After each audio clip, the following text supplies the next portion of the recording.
A nossa coluna de hoje é sobre a pandemia da Covid-19 e a desigualdade social e econômica no Brasil. É preciso compreender e fazer algumas perguntas. Quem são os sujeitos que mais sofrem com a pandemia da Covid-19? Quem são os sujeitos que mais morrem com a pandemia da Covid-19? Claro, se a pandemia da Covid-19 foi muito democrática ao chegar, mas no final não. A letalidade, ela demarca quem são os sujeitos. Então precisamos compreender um pouco da história do Brasil. É compreender que os indígenas foram escravizados e sofrem o genocídio até os dias de hoje. É preciso compreender que os sujeitos oriundos de África, os negros, não foram incluídos também na pauta do Estado brasileiro. O processo de escravização indígena, o processo de dizimação indígena, o processo de escravização dos negros colocam esse sujeito na pauta preferencial da letalidade da Covid-19. Por que isso ocorre?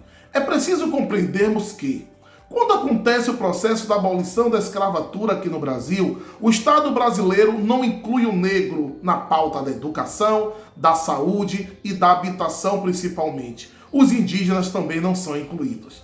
Então esses sujeitos ficam à margem do processo social, à margem do processo econômico.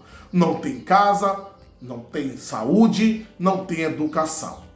E aí vão se amontoando nos grandes centros urbanos após o processo de industrialização do Brasil, morando nas favelas, nos mocambos, nas palafitas.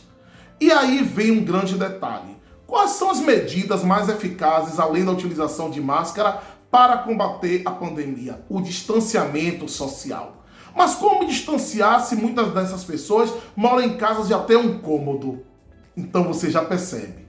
A democracia do ponto de vista da Covid-19 ao chegar não é a mesma do ponto de vista do cotidiano. Uma doença que é necessário você ter água para lavar as mãos.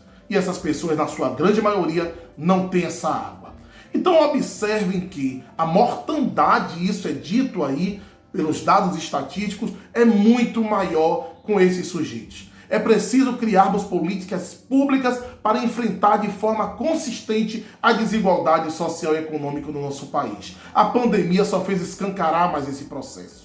E educação, como eu sempre digo, é um grande meio de você fazer com que os sujeitos se emancipem, com que os sujeitos participem da fatia do bolo. Não adianta só crescer economicamente, é preciso desenvolver. E desenvolvimento vem com educação de qualidade. Vem para incluir esse sujeito nas suas pautas democráticas, na sua participação política. E isso é cidadania plena. A cidadania não é só você ter um RG, um CPF e um título de eleitor. A cidadania é necessário para uma boa prática que você tenha uma boa educação.